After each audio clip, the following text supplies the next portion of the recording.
Kasihan makcik-pakcik beratur menunggu beras tapi tak dapat.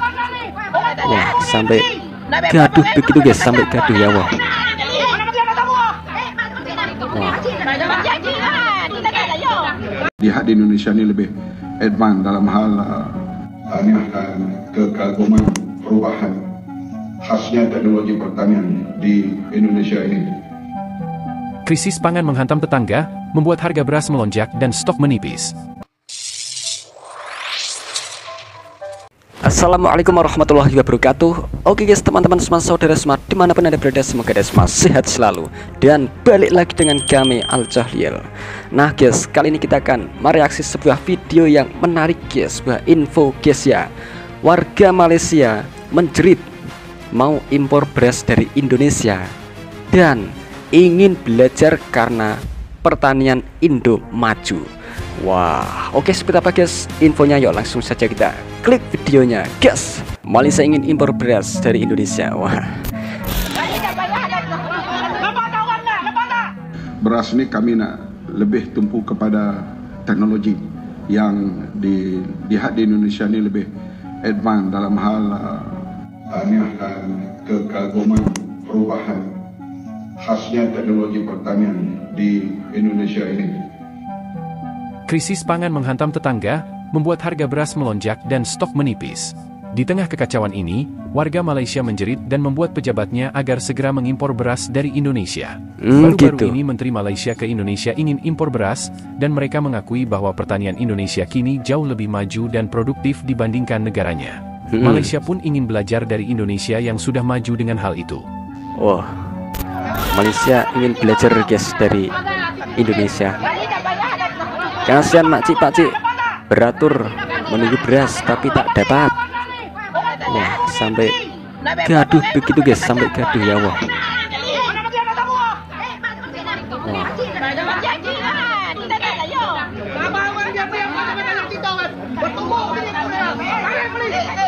Sayuran, Muhammad Sabu, ikan, aquaculture dan sebagainya kita. Tapi Kementerian beras Pertanian ini kami nak lebih dari Malaysia guys. Teknologi yang dilihat di Indonesia ini lebih advance dalam hal menemukan teknologi baru dalam sehingga hasilnya sampai ke 12 tan, 13 tan yang paling tinggi, dan average-nya sudah ada di peringkat 7 tan. Ini satu kejayaan besar lah kita lihat di Indonesia. Muka bumi kita sama, taburan hujan lebih kurang sama. Sudah tentu teknologi ini perlu dibawa dan dipelajari oleh mana-mana pihak. Malam saya pergi ke Giant hypermarket Starbucks. Saya cek, dia kata memang tak ada beras tempatan ni, tak ada. Saya tanya berapa lama dah, dia kata sudah setahun tak ada. Lepas tu yang menteri jawab, ada tapi masa jualan rahmah. Apakah hanya jualan rahmah saja? Apakah semua rakyat mesti pergi ke jualan rahmah? Jualan rahmah hanya dilakukan pada hari Minggu saja. Hari-hari lain 300 kampit dalam satu supermarket. Hari-hari lain ni macam mana? Dalam kalangan dewan ini mungkin pernah dengar slogan ini pada waktu petang. Acilut at-at, acilut kuci lompat, nestor mengesti, Pak Haji terkancat. Slogan ini selalu kita gunakan waktu bermain sorok-sorok, dan yang terakhir sekali, selepas kira akan jadi orang yang mencari pemain lain. Inilah yang sedang dihadapi oleh rakyat. Tercari-cari di manakah beras tempatan bernilai RM2.60 sekilo tersorok. Semua tersorok, tak tahu nanti ada terjumpa pula tempat lain. Kita tahu bahawa keluaran beras tempatan hanya lebih kurang 62%. Sebahagiannya telah digunakan untuk kontrak Kementerian Kesihatan, polis, tentera, asrama sekolah. Ada juga digunakan beras tempatan untuk zakat dan sebagainya. Maka dalam edaran sebenarnya hanya ada dalam lingkungan 50%. Selain daripada itu, kita menggunakan beras import. Kenapa sebelum ini kurang masalah? Kerana harga beras import dengan beras tempatan tak jauh lari. Kalau beras tempatan harganya dikawal RM26 untuk 10 kilo. Kalau beras import 30-31, mereka lebih gemar membeli beras import. Tetapi bila India mula mengurangkan ekspor beras putih kepada luar negara, maka harga beras putih naik mendadak. sampai ke RM40, sekarang lebih dari RM40, pengguna mencari beras murah. Bukan mereka cari beras tempatan, beras yang lebih murah. Misalnya Maidin pernah melaporkan beras tempatan kadang-kalanya sampai dihantar balik stok itu karena tak ada orang gemar membelinya dahulu. Tapi bila berlaku kenaikan harga beras putih import ini mendadak, maka beras tempatan menjadi rebutan.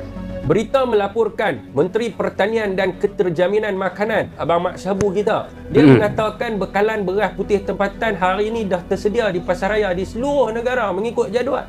Dan Abang Mat juga kata bekalan makanan di dunia ni dia takkan selesai sampai bila-bila. Pertama sekali Abang Mat, beras putih tempatan ni dia bukan ada kena mengena dengan dunia Abang Mat, sebab sawah padi ni duk ada di Malaysia, bukan di Amerika ataupun di London. Yang keduanya Abang Mat, ramailah rakyat Malaysia ni duk bagi tahu depa pergi ke pasaraya yang berdekatan dengan rumah depa, tapi tak jumpa juga beras putih tempatan ni, tak tahu hilang di mana. Dan saya juga ada pergi survey lah di beberapa tempat. Antaranya NSK Jalan Pil, Pasaraya Hero Bandar Tun Razak, Pasaraya Fresh dekat Fred Sri Johor, Pasaraya Segi Taman Syamlin Perkasa dan lain-lain pasaraya area Ceras dan Bandar Tun Razak ni. Namun masih tidak kelihatan beras tempatan bersubsidi 150 juta ringgit orang rakyat ni. Saya mencadangkan kepada Abang Mat kita agar menyenaraikan nama pasaraya dan lokasi mengikut negeri dan juga kawasan parlimen untuk memudahkan rakyat mendapatkan akses kepada beras putih tempatan bersubsidi orang rakyat ni. Yang keduanya, saya gesarlah Abang Mat agar kerajaan ni mengeluarkan arahan agar beras putih tempatan bersubsidi ni jika benar-benar wujudlah tidak boleh dijual kepada warga asing dan terhad 2 kampit untuk satu keluarga saja. Jadi kepada rakyat Malaysia, sila tinggalkan komen anda jika anda jumpalah beras putih tempatan ni dekat mana dan bagi tahu lokasi dia kat mana. Jangan lupa share video ni bagi Abang Mat kita tengok. Menteri Pertanian Republik Indonesia Amran Sulaiman mengungkap rencana pemerintah Malaysia untuk mengimpor beras dari Indonesia. Bukan tanpa alasan lantaran kurangnya stok hingga nilai beras di negeri jiran yang tinggi. Gitu. Sidang media selepas pertemuan bersama Menteri Pertanian Republik Indonesia, guys. Khasnya teknologi pertanian di Indonesia ini, terutama penghasilan padi yang terlipat ganda kenaikan yieldnya, hasilnya per hektar, dan sehingga penduduk Indonesia jaya akan beras kepada rakyat sampai ke peringkat mampu ekspor. Oleh itu kita akan berusaha supaya di bimbingan bersama supaya kita juga akan tahu untuk mendapat segala bentuk hal pertanian khasnya padi, ikan, grain corn dan berbagai lagi antara dua negara jiran yang paling akrab, yaitu Malaysia dan Indonesia.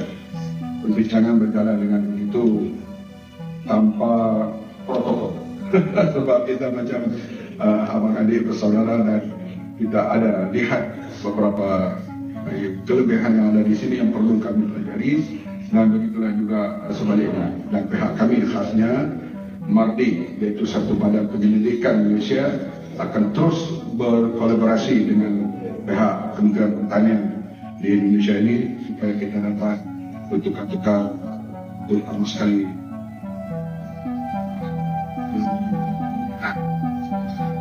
dalam ASEAN perlu dipergiatkan lagi persaudaraan dalam segala bidang, karena kita mungkin akan menghadapi masalah-masalah seperti yang berlaku sekarang, soal tarif baru yang tidak menentu yang dibuat oleh negara besar seperti Amerika dan lain-lain. Oleh itu kita di peringkat ASEAN ini mesti akan kerjasama lebih perbincangan kami dari jalan.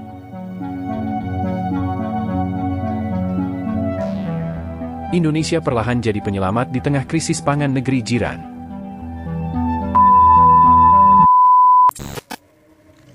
Oke guys, begitulah sedikit info yang kami beritahukan kepada Anda semua guys ya. Warga Malaysia menjerit mau impor beras dari Indonesia dan ingin belajar karena pertanian Indonesia maju guys. Wah, krisis pangan menghantam negara tetangga kita guys, Malaysia. Dan ini membuat harga beras di sana itu melonjak dan stok menipis guys katanya. Di tengah kekacauan ini, warga Malaysia menjerit dan membuat pejabatnya agar segera mengimpor beras dari Indonesia.